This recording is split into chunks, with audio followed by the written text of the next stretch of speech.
Just a little disclaimer here. Some of you might wonder why there is Michael Klote standing there and not Chris Richardson.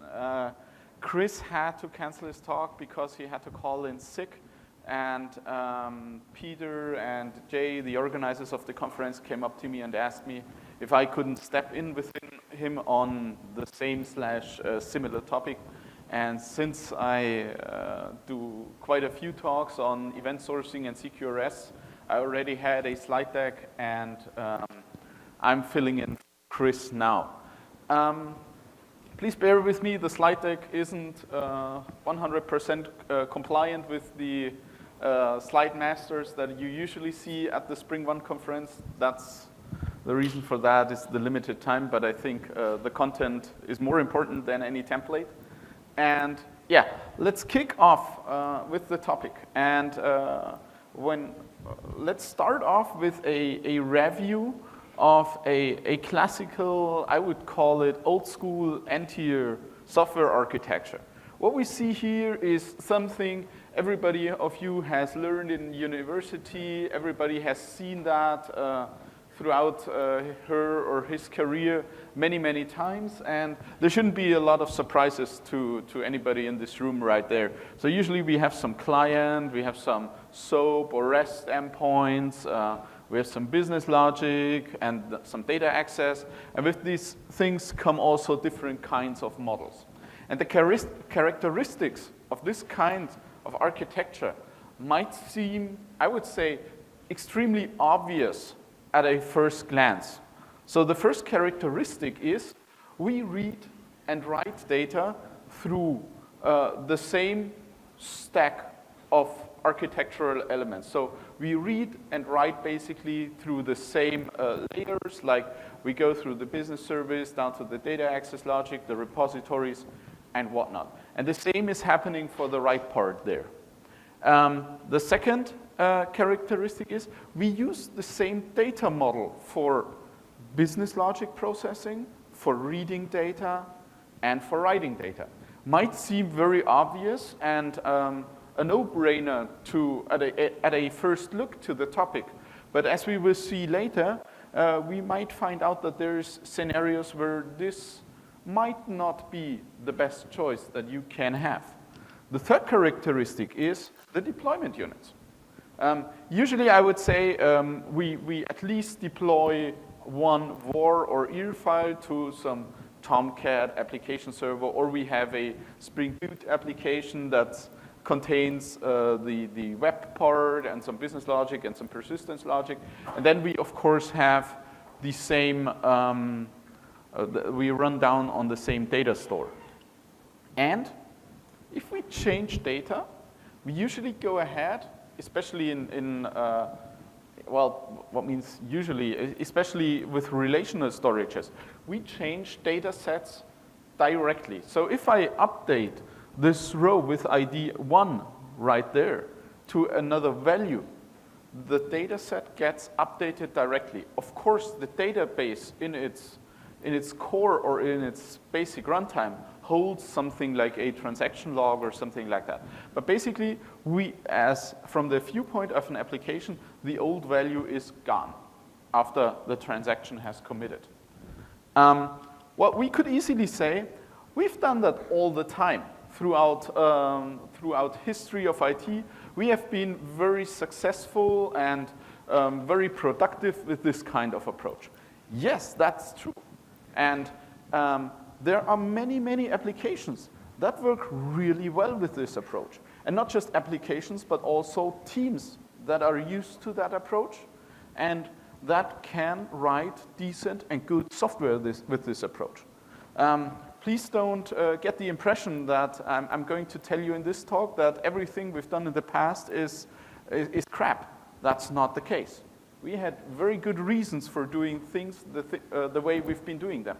But there might be some drawbacks to that kind of architecture that might, I would say, quite a few cases, be more suitable for an alternative solution. Let's take a look at these drawbacks. One is basically the data model that we have is a compromise, because we compromise on business logic processing, reading, and writing data.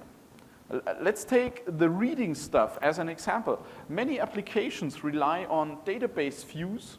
Those might also be persistent views in order to improve read performance against the data storage. So they actually have a pseudo model for the read side already. But in the end, we use the same domain models, we use the same storage for reading and writing this data. And in this setting, we can't scale read and write independently because we deploy these things together on the same software architecture stack. So if we have an application that has let's say, a 90% read part in terms of throughput, calls, CPU time, memory usage, or whatnot, and a 10% write part, we couldn't go ahead and scale out the read part on a significant scale and have a rather scaled down write part. If we want to scale our application with this kind of approach, we would have to do it on the whole stack. So the deployment unit contains read and write code. Both of them run through the same layers of data. And we have to scale out both parts in parallel, even if it's unnecessary. Another thing that many applications solve on their own through additional functionality, through additional libraries, and so on, through triggers in the database, is that in the essence, this approach doesn't contain any historic data. When I perform an update on a relational table, I just can read the new value. The old value is gone from the viewpoint of the application. So I can't just go ahead and roll back my application to a state where I say, please give me the data state of last triple witching Friday in the banking business, for instance, or give me the data state of tomorrow 6 p.m. or something like that. I can't do that. And if I want to do that in this approach, I have to take care of it. I have to write code that gives me these features and these opportunities. And this approach tends to create huge monoliths. I mean, obviously, we deploy these things together. We have very coarse-grained deployment units, and we try to merge things together as much as possible. And usually we start off with a, let's say, tiny, nice example project, the typical Spring Boot Kickstarter, and after, let's say, 2 or 3 years of project craziness, we end up with a monolithic mess, usually in these kinds of architectures, unless you really take a lot of architectural care. And one approach that addresses these kinds of challenges is the approach of event sourcing. Event sourcing is actually nothing new. And it isn't something that I have invented, to be honest. I'm far from that. I'm just talking about it. Event sourcing is a pattern, an architectural pattern, that represents the state of the application as a series of events.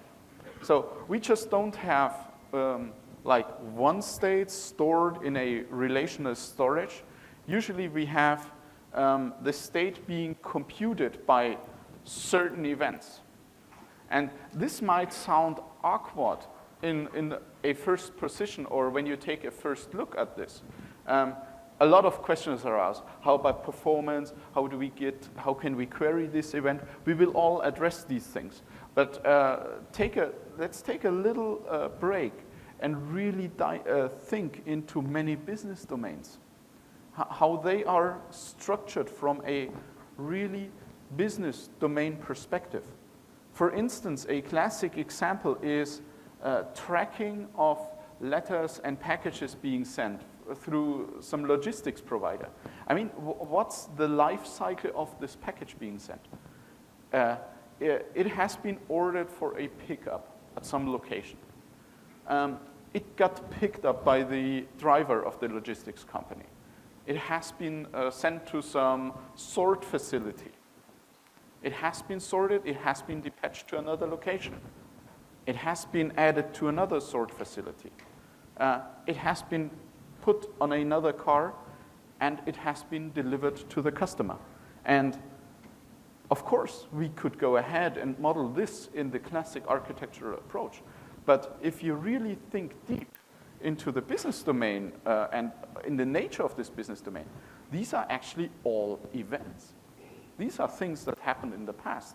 And so this model might be ways more natural to many business domains if you really clearly think about the business domain itself.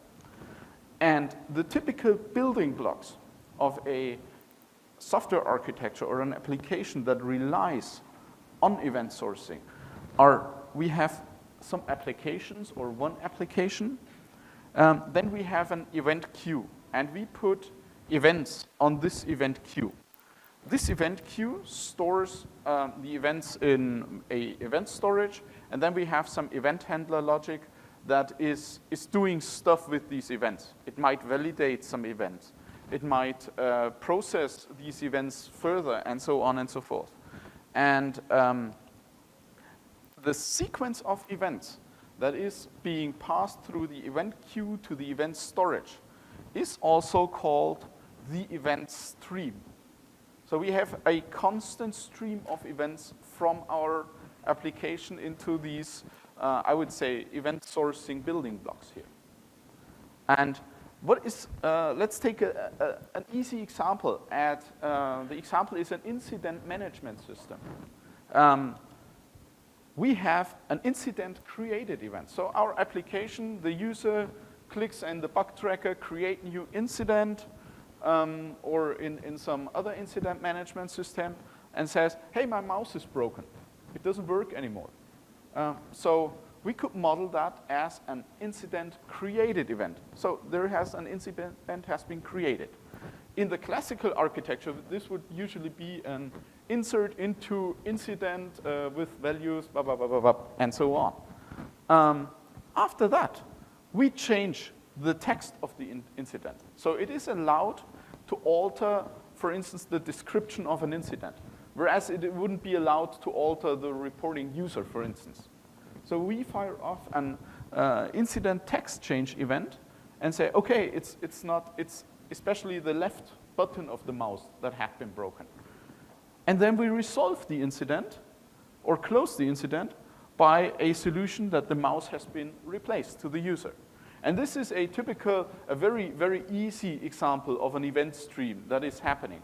If we would model that in the classical architecture, we would have an insert statement for the incident created event. Then we would have some update SQL statement that updates the text. And then another update statement that changes the status and adds some solution to the incident, for instance. Easily speaking. What is very important here is that an event is something that happened in the past. It is not something that will happen in the future. And that is very important here because when we think about naming of these events, it is a common best practice in event sourcing blogs, literature, and other talks on event sourcing that the events are something that happened in the past. So we formulate the names of our events in past tense, and the names of the events should be very expressive.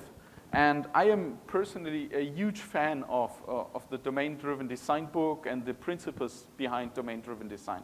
And you will see these letters, DDD, that stand for domain-driven design, various times throughout this talk. Because in my eyes, the names of events must be a part of the ubiquitous language of the project. So you should take great care about how you want to name your events.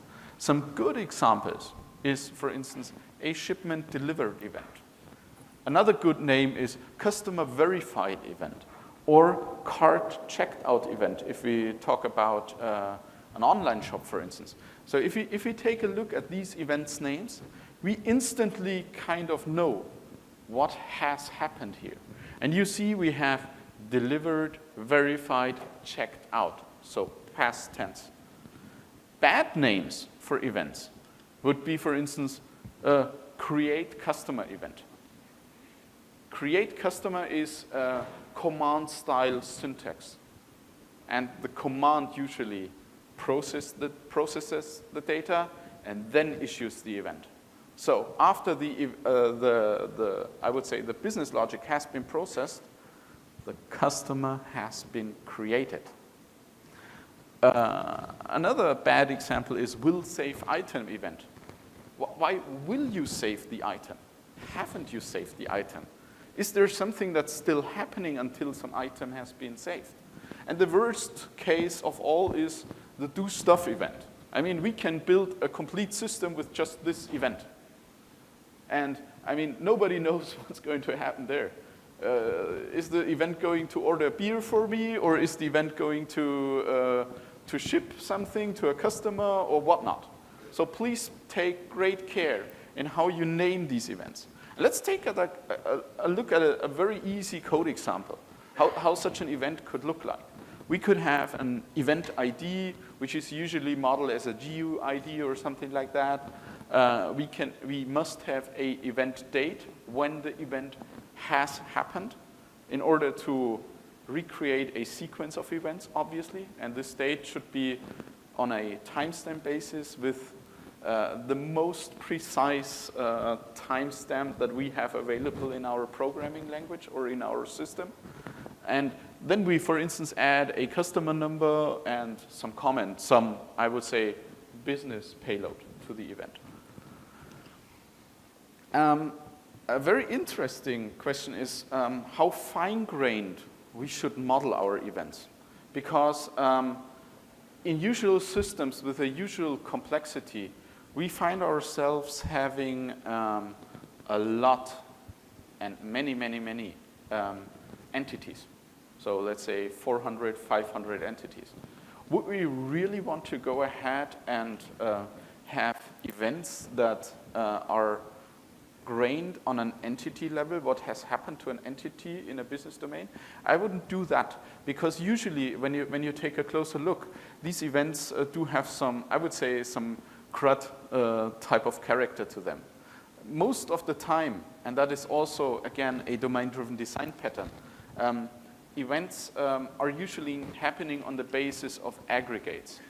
Aggregates in domain-driven design are a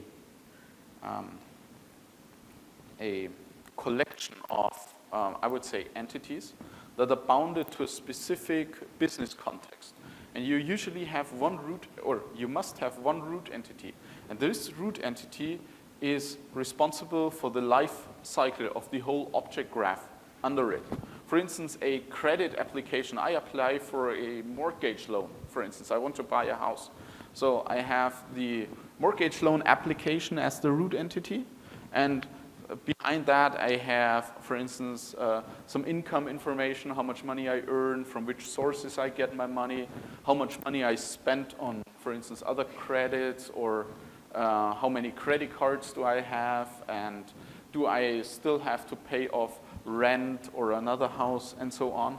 And these other entities or these other value objects, they are irrelevant if we want to remove the mortgage loan application, because they heavily depend on that application. And so you can actually go ahead and wrap these entities up into an aggregate, which is a logical construct, you might say, and apply the business logic on this part of the system.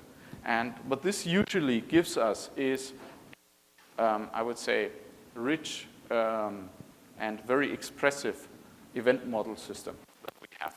Because we're not too fine-grained, we have some higher level of abstraction, and this abstraction is usually bounded to a specific business context. For instance, mortgage loan application or customer management and whatnot.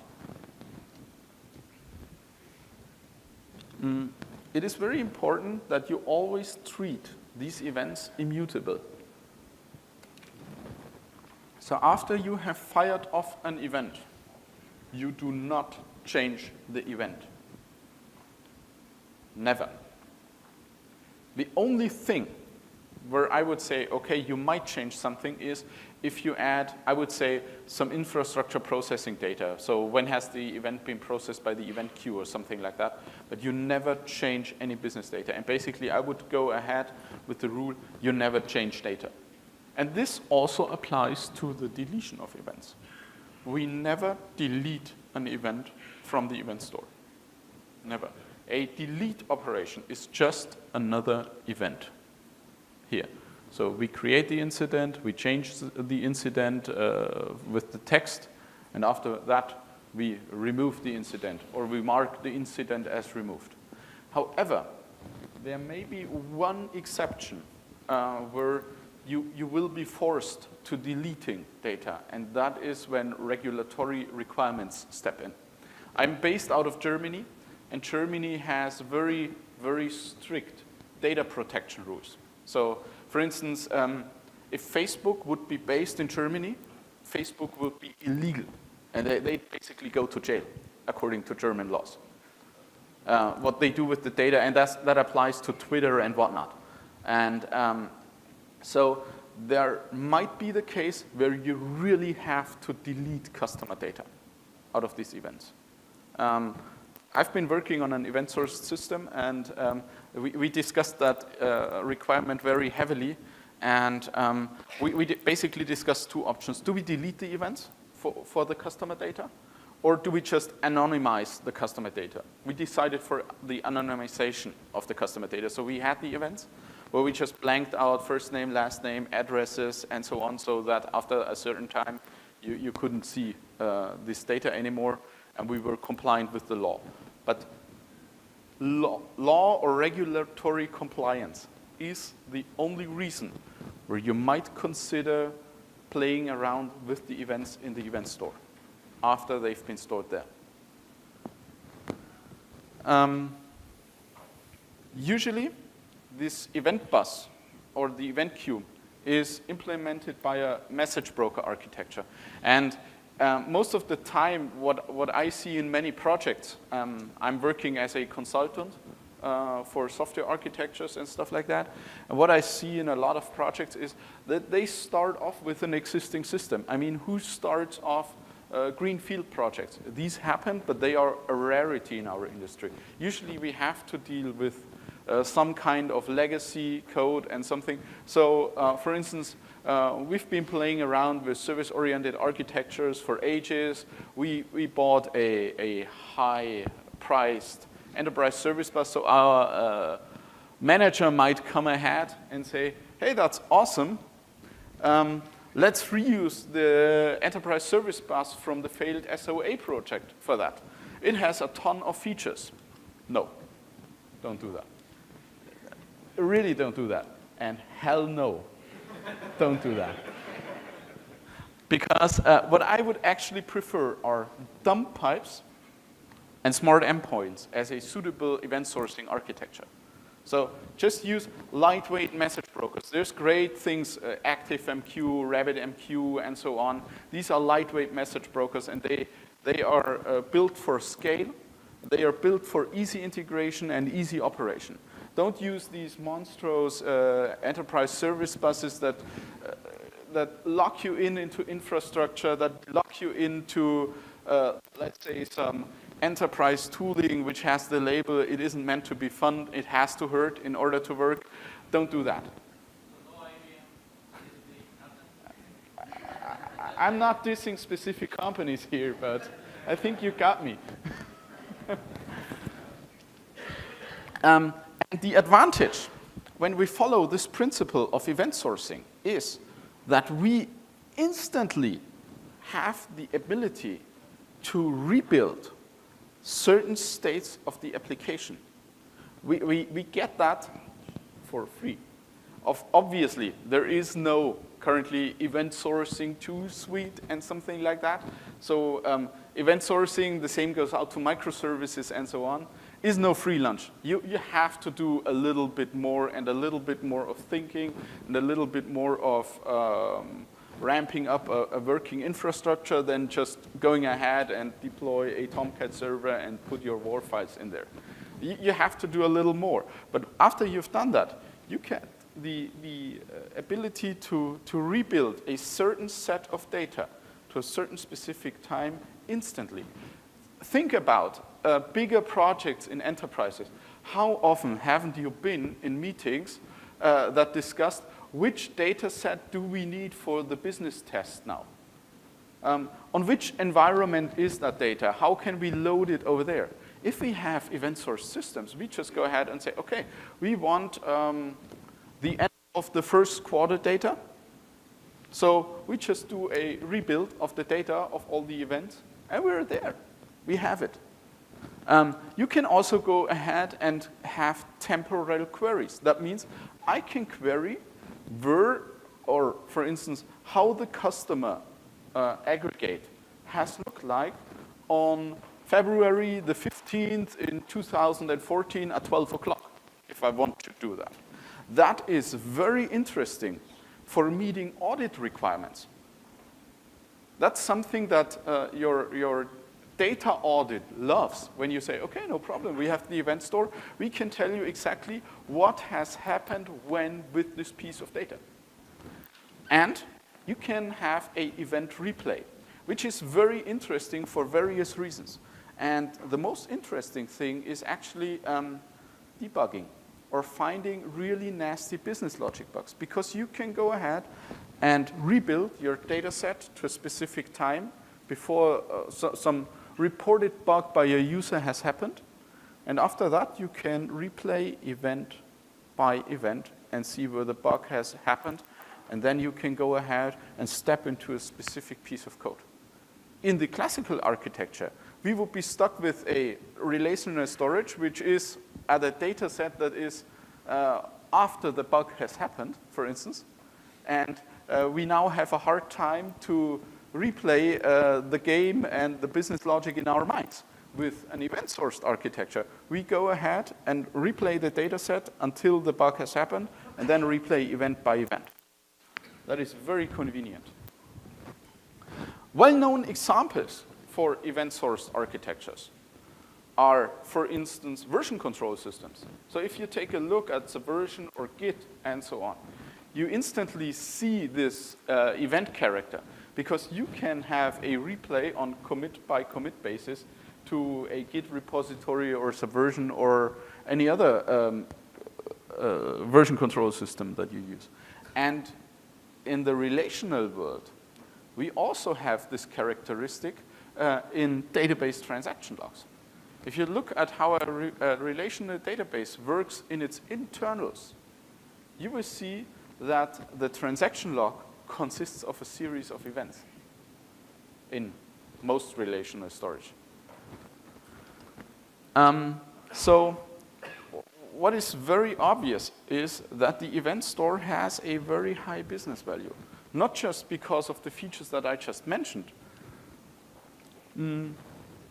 but also because when you get a deeper insight in your business domain, and you get you discover newer analytics on your business domain, on the behavior of your business domain, you can apply these analytics to older data.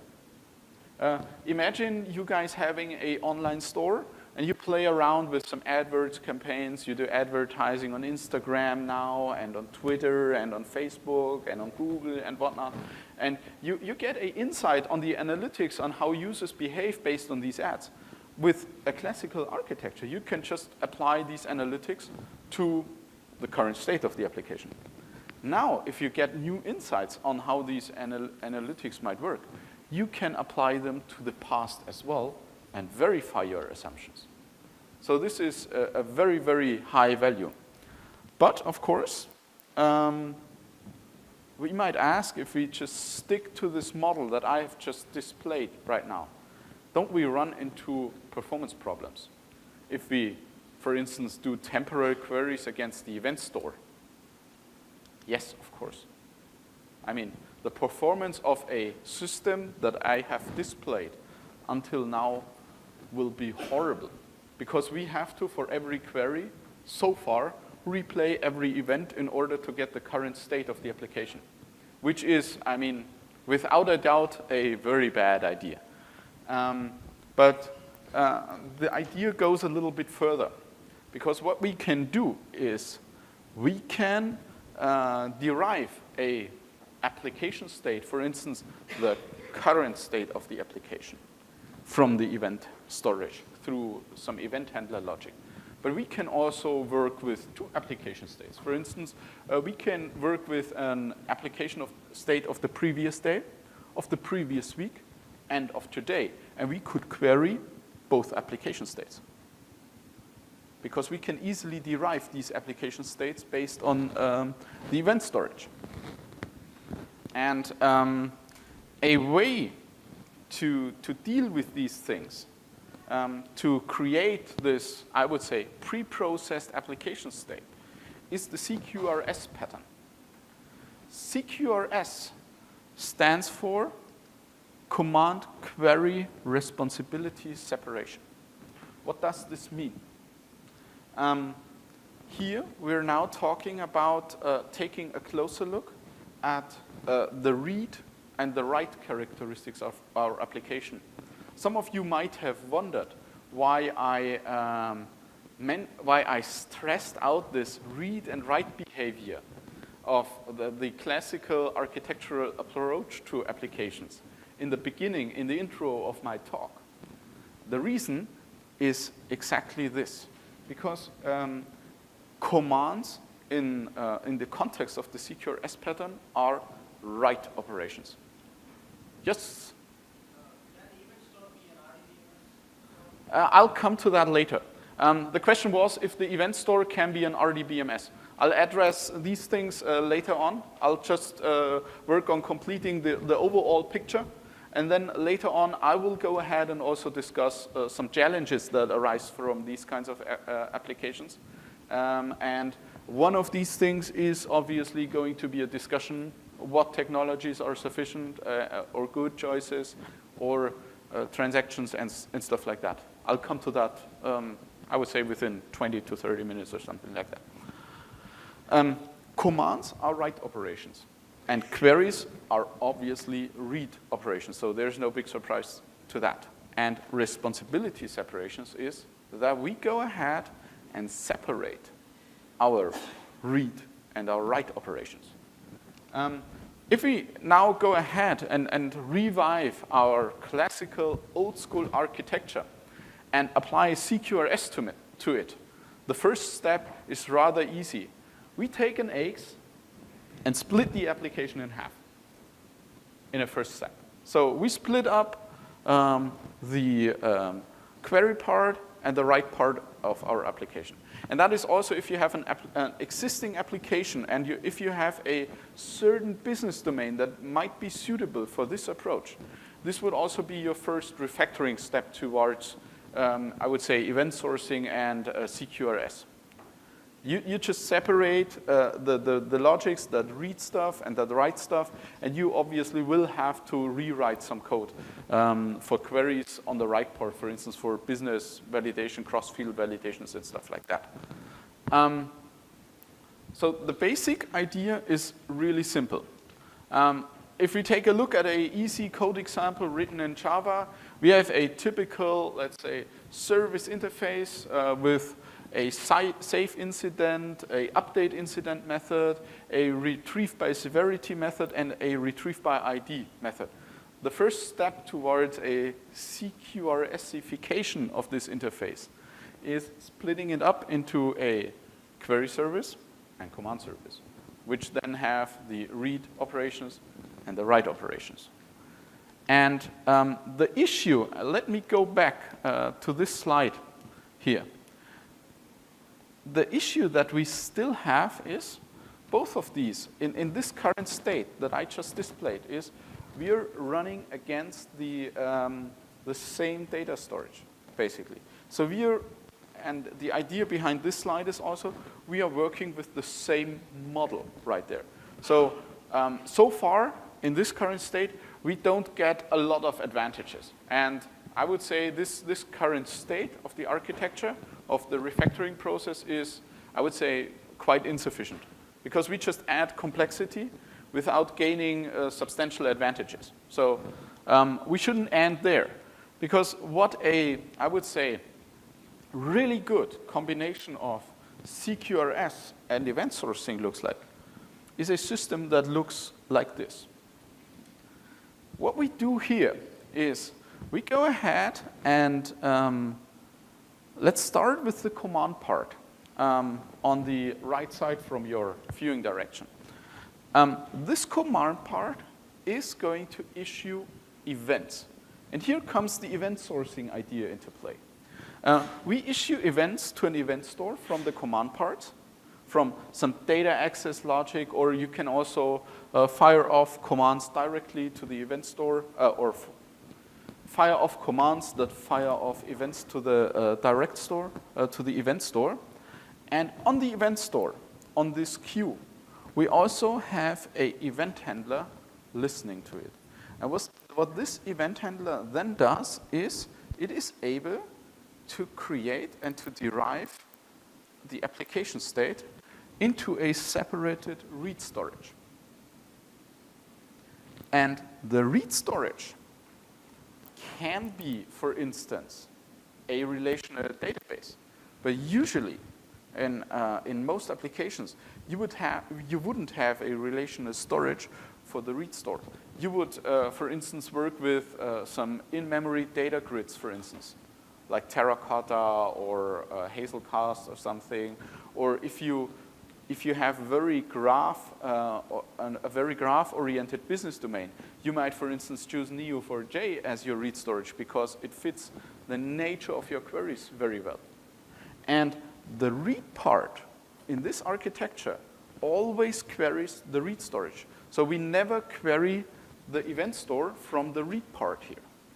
And a substantial advantage that we get there is we don't have to reuse the model, the event model from the write part in the read storage. We can have a highly optimized structure that suits our queries very well and that makes the queries go really fast on the read storage. For instance, I've worked on a project where we had, for instance, for one aggregate, 15 representations in the read storage that were highly optimized for certain queries. Because these would be queries that would be very complex, very long running, that crunch a lot of data. So we already pre-aggregated data for these queries in the read storage. And what we get from there is we can now individually scale and deploy these things. And this is the part where, for instance, a microservice architecture might come into play. So we might have read microservices and write microservices in this architectural stack. And we could scale these out totally independently. If we have a lot of read stuff to do, we scale out the read microservices on a larger scale than the write microservices. Or if we, for instance, go ahead and know that due to some end-of-the-day processing in our business domain, we need to have more, I would say, write capability in our system because at the end of the day processing, we write more data than during the day. We scale out the write instances in, let's say, Cloud Foundry or AWS or something for 2 hours, and after that we scale them down again. So we have a very individual and a very powerful means to scale and deploy our application with this. In addition to that, we have a high degree of freedom of choice depending on our technologies. We could, for instance, go ahead and have a, let's say, if we have a very complex business domain on the write part, we could go ahead and write that with Scala or Clojure or whatnot. Whereas on the read part, we usually fire off some queries So we go ahead and do that with Grails, for instance, or with Groovy, or with plain Java, or something like that.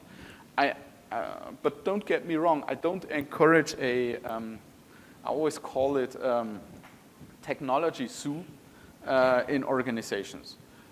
Make wise decisions which technologies you want to use, and give I would say, a thought-out tool set that on the one hand gives a certain freedom of choice, but on the other hand also has I would say, management of technologies that we have. Because if we don't limit these things, and in the beginning, we end up having, let's say, 50 technologies after 2 years. And obviously, I know us developers, we love working with different technologies. It's great, but from a, let's say, CTO, CIO perspective, it's going to be a pain in the long run. So give some freedom of choice, give some options, but think these out very well. And this kind of architecture also fits very well into the idea of the bounded context from domain-driven design. Because we can go ahead and define business contexts for these microservices. These contexts can be bound on an aggregate level, but a bounded context might also include 4 or 5 data aggregates. And this fits very well. And if you take a close look at best practices in microservice granularity, I mean, there is a lot of discussion going on in the community. I mean, there's the idea of nano services. Then there's people saying a microservice shouldn't have more than 200 lines of code. I frankly disagree with that, to be honest, my personal opinion. I think you should bind, and that's something you always read in many sources and you hear in many discussions, bind your microservice granularity on the bounded context of your business domain. Always let the business domain drive your software architecture, not technology. So these things, event sourcing, CQRS, and I would say microservices in the broader field are very interesting architectural options. But there was the one question that asked, what about the RDBMS? Can we have the RDBMS as a event store? Could we use an RDBMS as a read store as well? What about caching? What about consistency in this architecture? We haven't discussed consistency at all so far. What about validation? Where do we validate data? I mean, the question about the validation, where we validate, is quite easy when we validate data that is in our aggregate, where we build our events upon, because we usually have the whole data available at the command level. But you also might have validations that include other aggregates, that might include even other business domains. So there's some complex validation logic out there. And what about parallel updates, parallel processing of events, and so on and so forth? And I will go, yes? Yeah, I was going to ask about, how about the representational language of the events? Okay, the question was, okay, I will go into that right now before we dig into the other stuff. The question was, how about the representational language of events? You have basically any freedom of choice. An event can be a serialized Java object in the worst case, I would say. I usually tend to represent my events as JSON strings or XML stuff. So data formats that can be easily processed and stored by various storages. But you can also represent your event, for instance, as a table in a relational storage. So you have a lot of freedom of choice. But I personally tend towards representations that are very flexible in terms of technologies and logic that consumes them. So my default choice of representation is usually JSON, I have to say. Yes? Any chance of Yes. The question is there a chance of redundancy, read and writes? That is exactly point one, what I'll discuss right now. So in terms of consistency, yes. The answer to your question is yes. Systems based on CQRS and event sourcing are mostly eventually consistent. I would actually go this far and say nearly any distributed system in the world is, to a certain degree, eventually consistent. So there is hardly a full consistency in distributed systems. And the eventual consistency, it can happen, for instance, storing to the event store. So if you do an asynchronous store to the event store, you might be able to open a transaction against the queue, and the queue might give you some sort of degree of guarantee that you get stored into the event store. But if you just go ahead and do a fire and forget, you don't have any guarantee that the event ends up in the event store. So there is a consistency risk on this end. There might also be a consistency risk on the event handler's end. For instance, if we don't update the read storage immediately, if we go ahead and say, okay, we do these processing of the events against the read store every minute or every 5 minutes or something like that. So you might run into a risk right there as well. Or you might run into a risk with updates against the read storage. How transactional are these updates? Are these updates actually a part of the issuing of the event against the event store? Usually not. So you have a consistency risk as well. And depending on the technology that you use on the read store, you might again run into consistency issues here. For instance, if you use a highly distributed in-memory data grid, well, what tells you how consistent the updates to other nodes are? If you read the blog, Call Me Maybe, has anybody ever heard about that blog? Yeah? This is a very, very interesting blog that sometimes makes you shrug when you read that, depending technologies that you use. This blog especially deals with consistency and replication, partition status, and so on. And there is, in terms of consistency, the CAP theorem that says you can even have consistency, availability, and partition tolerance, but you can only have 2 of them. So you exactly have to choose which way you want. So if you favor availability, obviously you want to have some sort of partition tolerance. So the choice is, do you want availability or consistency? If you favor consistency, you might go ahead and do some adjustments to that system that drive you to a very consistent approach. If you favor availability, you have a lot of freedoms of choice how much you want to limit your consistent guarantee in the system. And that is something, and the next slide might be a little bit shocking or something like that to, I would say, CQRS and event sourcing purists. If you really want to, and I would then, if you really want that, consider if event sourcing is a suitable architectural choice for your system. You could go ahead and build well, fully is a little bit exaggerated, a very consistent system which follows event sourcing principles. And there comes your relational storage in place. We could go ahead and place the event store and the read storage in a relational database on the same node. And we could add the updates and the inserts to the event storage and the read storage in one transaction. And there we would have the idea of the event system with the events on the event storage, the idea of the read storage system with a, I would say, very high transactional guarantee. Would this system scale very well? No, it won't.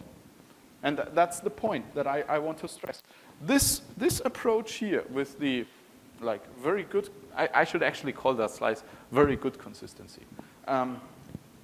This system here will be quite consistent, but will it be a very good option for scaling out and for availability? No, it won't. But you can also, you should consider your business domain. What level of consistency you really need. Don't do eventual consistency just because you read it on Twitter or in some blogs around the corner like every 5 minutes nowadays. No. Inspect your business domain and the business requirements, the regulatory requirements that you have, and also the business value of failed transactions. Do they really hurt you? How much money costs that to my organization? In order to derive a suitable level of consistency for your business domain.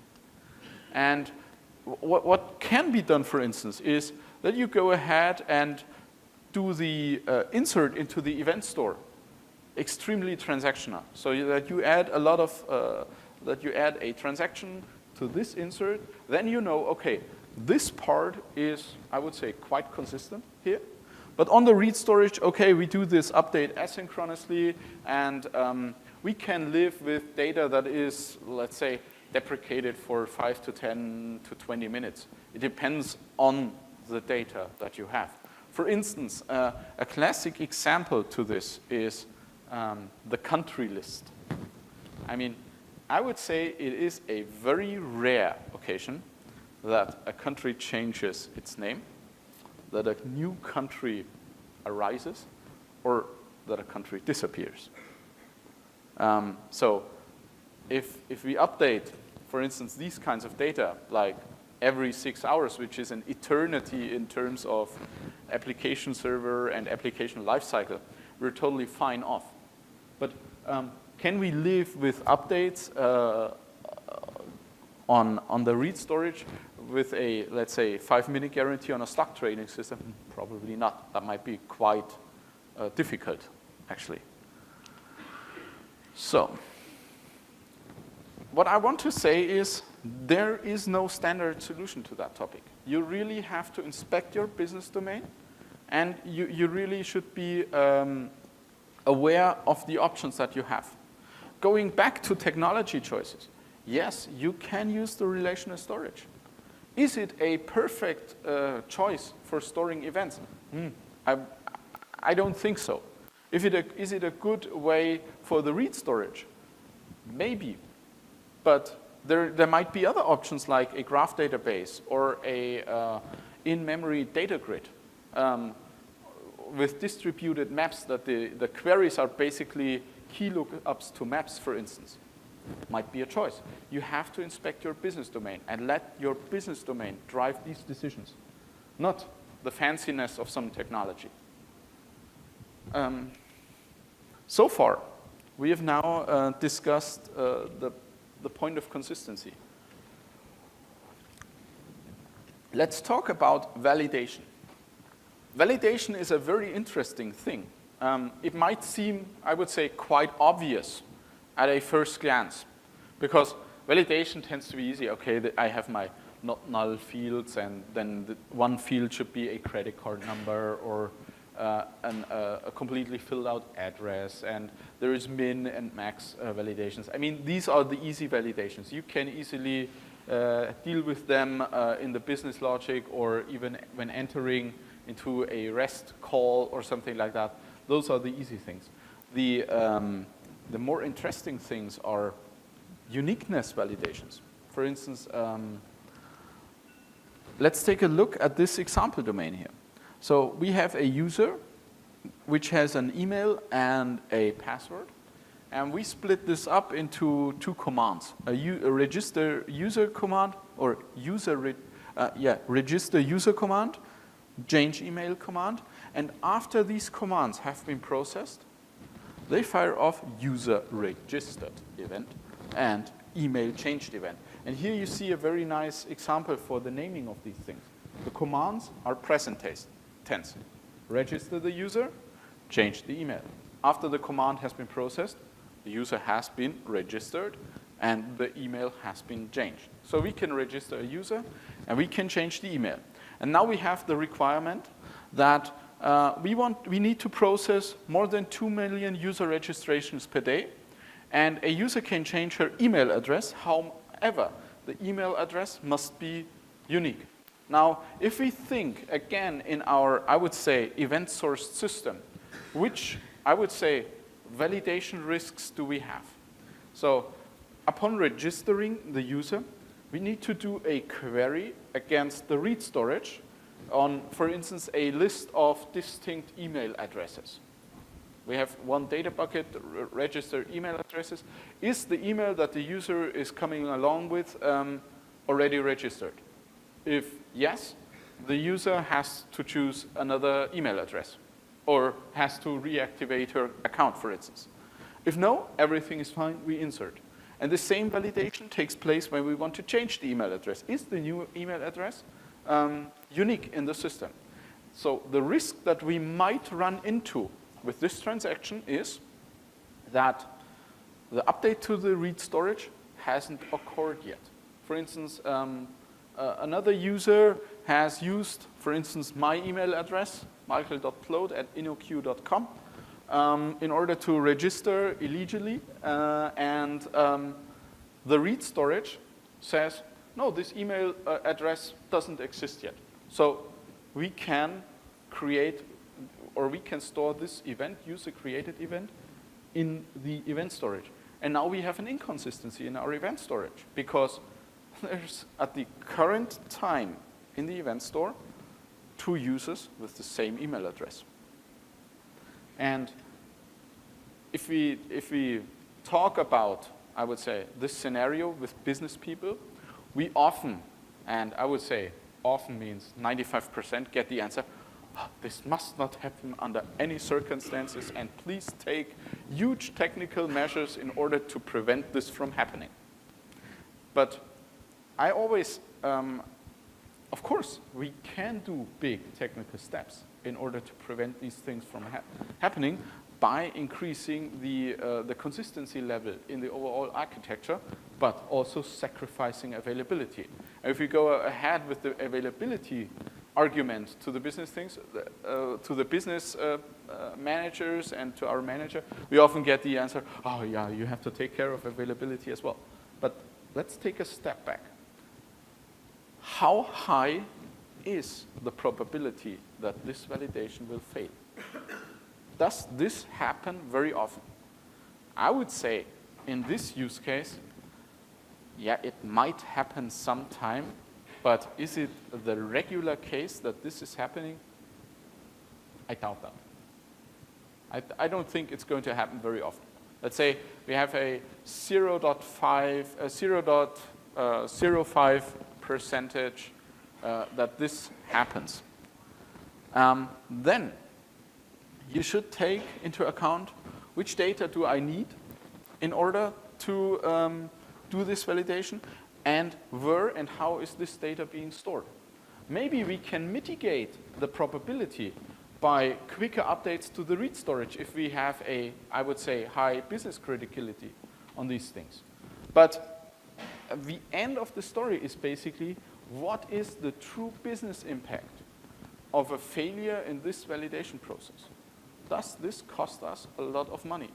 Do we really need to deal with these things on a technical basis? I mean, the user, duplicate user thing, how can we deal with this? Okay, there is the event in the event store. We now have 2 users with the same email address in our event storage. But couldn't we just go ahead in the event handler when we create this distinct list of email addresses? We will find out the error pretty quickly. Couldn't this event handler then just issue another event to some customer service representative that emails the user and says, hey, we have a hiccup in the data, sorry, please change your email address with this link again. And we're fine. Easy solution, organizational solution. We could also have a compensation event that just rolls back the email changed event to the old email address. Then we just send the user an email and tell him, hey, something went wrong in processing your email address change. Please try again. fair enough solution for many of these things. So always, again, the business domain is the main driver for the consistency level in the system. Another thought that we can apply to this topic is, against what would we want to validate? One option is, and please don't shrug, I have a second slide right after that one. We could validate from the event store. Usually the event store is more up-to-date and more consistent than the read store. We could validate from the read store, which I would actually favor. Or we could have some added validation in the event handler. I would actually favor, strongly favor, and that should be your 98% choice. Validate from the read storage. And just have some, I would say, what I always call them in the read storage validation buckets that get updated depending on the business criticality of this kind of business operation. And you usually are pretty good off with that one. What I would never do is validate from the event store, because you will run into performance problems with that over the long run. Especially in high volume systems, high transaction systems, you will kill yourself in terms of performance. So far we have talked about consistency and validation. Now let's talk about parallel updates. Again, we're going to deal in our business domain. You know, the user with the email and the password, register user command, change email command, and then the two events. But what happens when Alice and Bob share an account and both update the email address at the same time? So, scenario, Alice and Bob are having a divorce, and Alice tries to change the account to her email address. Bob tries to change the email account, the account to his address. What's going to happen? The first thing that we might to take a look at, how is this issue being dealt with in, I would say, the classical old school architecture? What we could do there in the database, we could have pessimistic or optimistic locking on these data sets. So with pessimistic locking, we usually issue the classical select for update command. Have fun on scalability with that one. On the data set is locked for that transaction. We change the command and so on and so forth.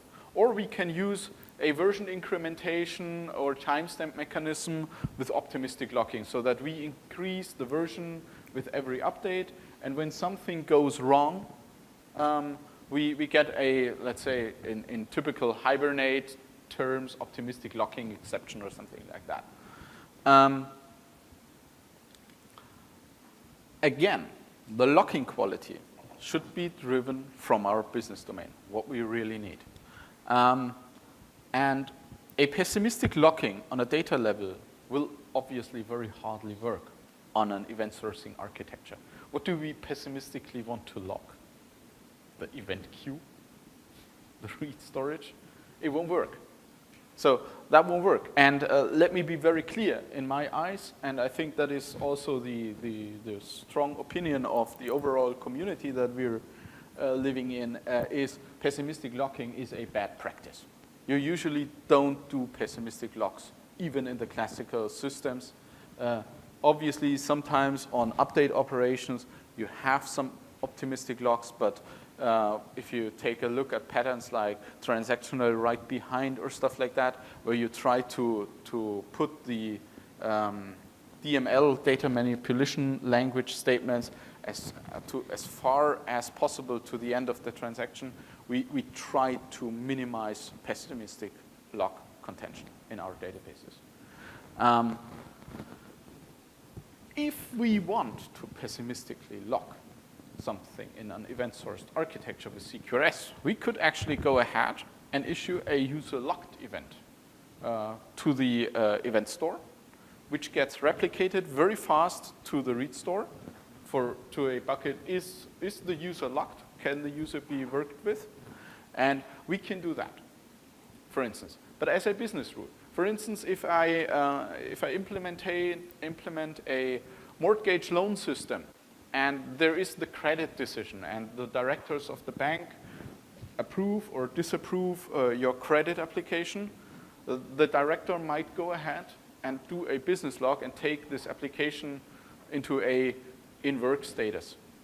That's what usually happens in these kinds of systems. So if another director wants to go ahead and take this application in work, they can't because there's some business logic that prevents them from doing that. So that is something, I wouldn't call that a pessimistic log, because a pessimistic log is always on a row level. For me, that is a business log. And business logs might work very well in these kinds of applications. But do we really need these logs? Really question that. And if you think about classical old school, classic architectured systems, they are usually running very well with optimistic logs. So that means if we run pessimistic log, says pessimistic, things will go wrong. With optimistic logging, I say, I guess most of the time things are working very well. And if something goes wrong, well, then I have to do something. Usually it means you detect the collision of the parallel update on the insert, and then you notify the user, sorry, somebody has already changed the data. Please go back, refresh your data, and do your change again.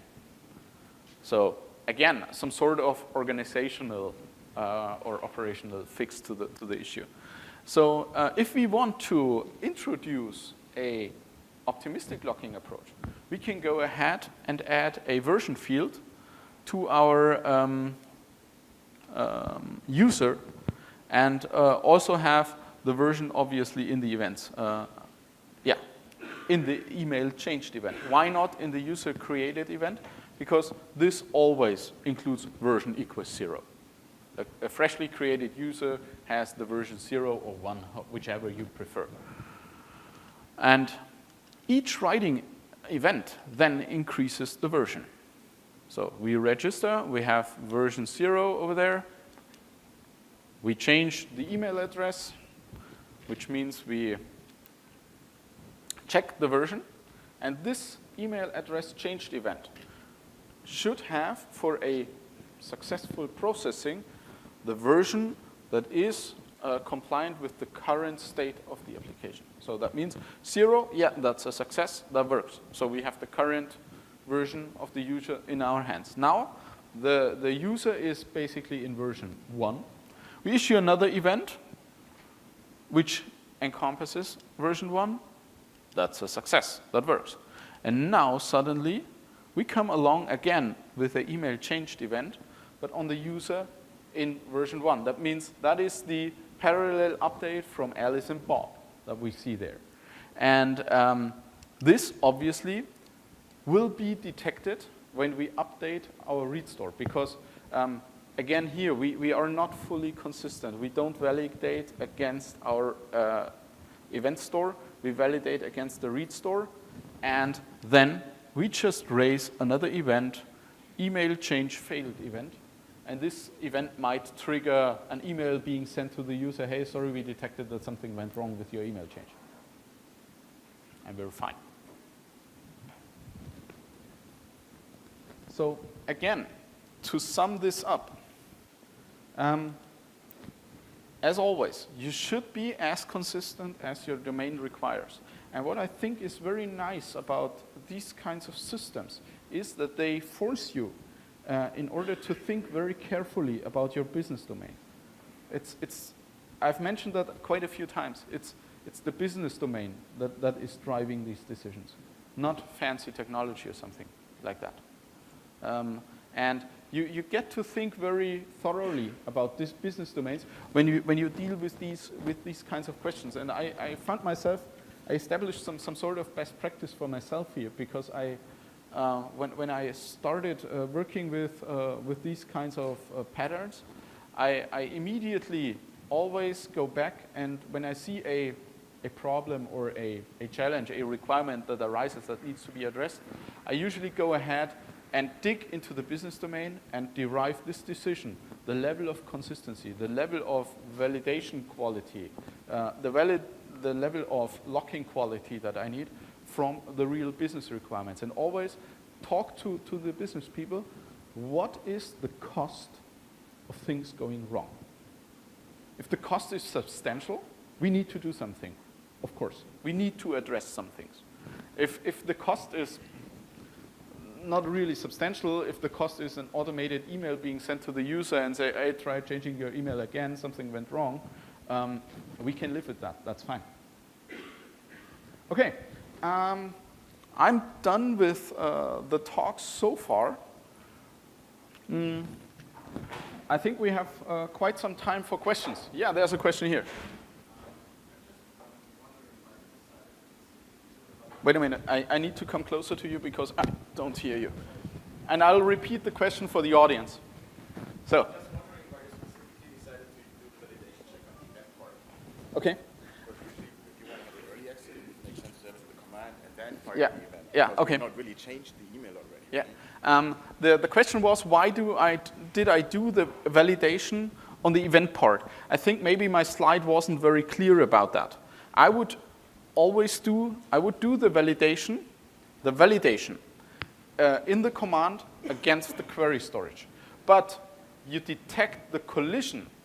If your validation says, you can store this user with this email address, and if the query against the read part was stale, with stale data, this will probably be detected when the event handler is running over the events and analyzing the data. And that is then where you handle these things. Yes, another. In a similar talk yesterday afternoon, we were talking about checkpoints. Yes. They're used for the calculation of the read Yeah. model. Yes. Any comments? Yeah. The question was, there was in another talk the pattern or the mention of checkpoints as a starting point to updating the read model. Basically, I'm a huge fan of that. I use that very often. Usually, you don't always update the read model from scratch, but you have, let's say, older snapshots upon which you then apply the events on, and these snapshots are obviously the checkpoints that you're going to. Very good pattern. I would call that a best practice. Absolutely. Yes? Going back to the register user event and the Yes. validation, if the validation finds that there's a redundant email coming in, Yes? you don't know if it's the same user, so at that point, you can't register this user, but we have business cases where they want to know these registrations failed. You can't apply that to the aggregate because it's not a unique user. What do you do with this event that's failed validation? Usually well, it depends on the business domain that you have. If you have an event where you detect later on that the validation failed, I would usually go ahead and raise another event, which then marks this business domain as, hey, there needs to be something done. And from there going on, you can have event handlers that do something with that. One option would be to send out an automated email. So there's then no human interaction required. The user just gets notified something went wrong, please do that again. Or if it's a more complex domain, you could route that domain to a, I would say, service team that is dealing with these kinds of problems and that can then introduce measures that mitigate this situation. You don't actually create an event aggregate that's for errors. It's going to be an event at that point, correct? I didn't get you. You can't save that registered user event into the domain event store because Yeah. it's not a user. Okay, if you detect that beforehand, you don't save the event. You just go back to the user. But if the event has been saved, you would then have to deal with that afterwards. Yes, over there. I'll come back to you later.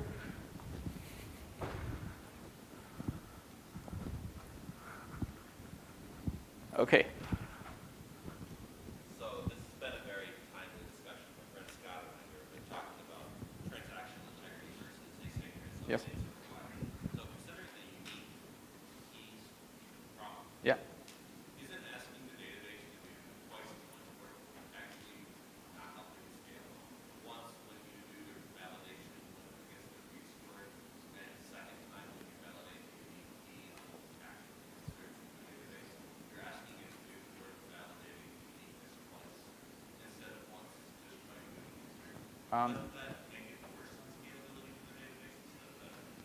It depends. I would say it depends on the database that you use. Of course, yes, if that is the case, and if these things happen very often, you might have a added complexity, but it always depends if this really hurts you. You know, sometimes the database has absolutely no issues with scaling with these kinds of things because things just get written off, and that's no issue. But sometimes you might run into issues, and then you have to rethink how you want to validate and whatnot. Absolutely. Yes? So if I use Spring Data, Yeah. frameworks like that, Yes. and if I want to use read-only and command, the CQRS, Yes. oftentimes the facility is given to me by all these frameworks be a little bit lost because now I have to create a read-only Yes. repository. The question was about the usage, for instance, of Spring Data and the facilities that Spring Data offers to us when working with an event source and CQRS environment. I would say it depends. For instance, you can have a great Spring Data project on top of a, let's say, NoSQL read storage, where you can easily use all the query facilities against this read storage.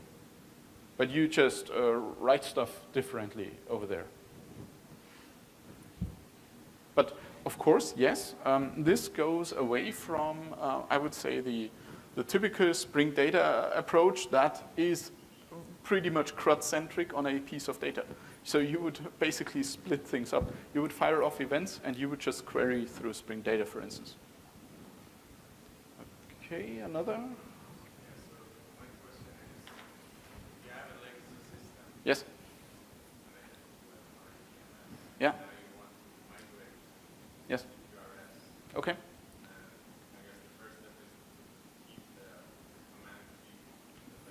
Yeah. Yes.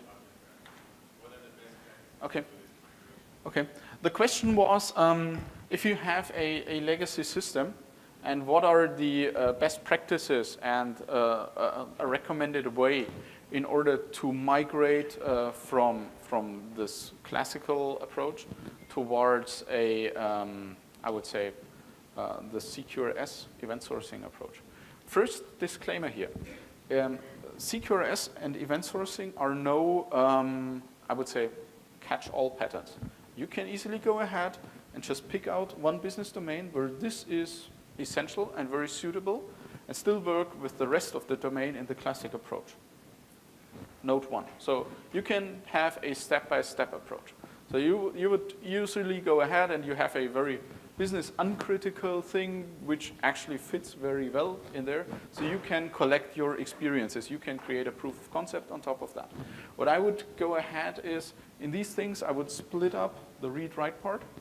And then first of all, I would actually, it depends on the risk that you want to take. If you want to have a conservative approach, you could go ahead and use the relational storage for reads, for the event storage, and for the query part. But what I actually would do is externalize the event store. For instance, towards some Redis storage or something like that. And you might replicate into highly aggregated tables on the relational storage. Okay. Yes? Okay.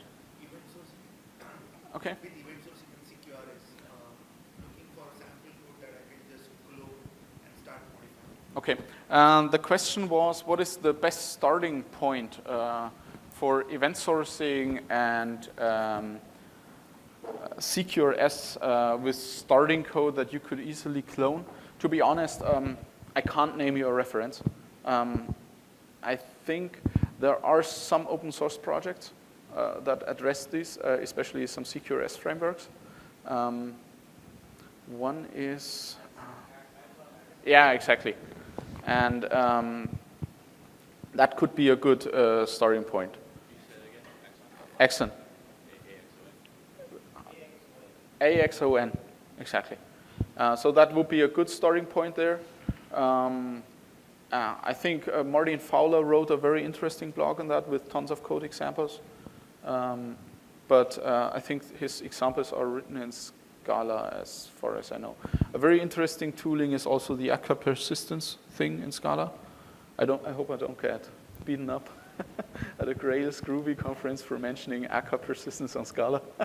I doubt that. Yeah. Okay.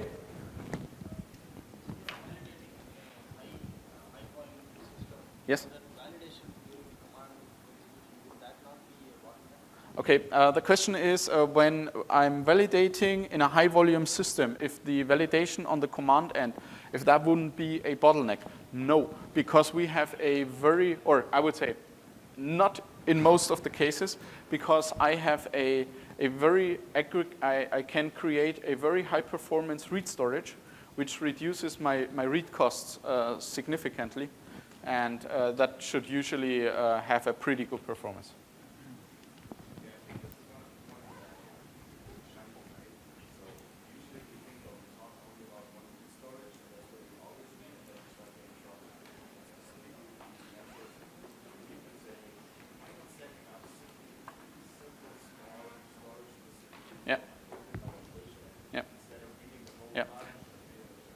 Let me just repeat that, what you said.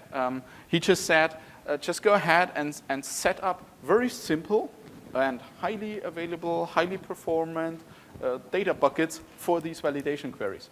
And I've actually worked on an event source system where we modeled our queries as the query parameters as map keys. And it was just a distributed in-memory map or several, 80 highly distributed in-memory maps. The query parameters were just map keys. And that was like really fast stuff. Okay, there was one last question.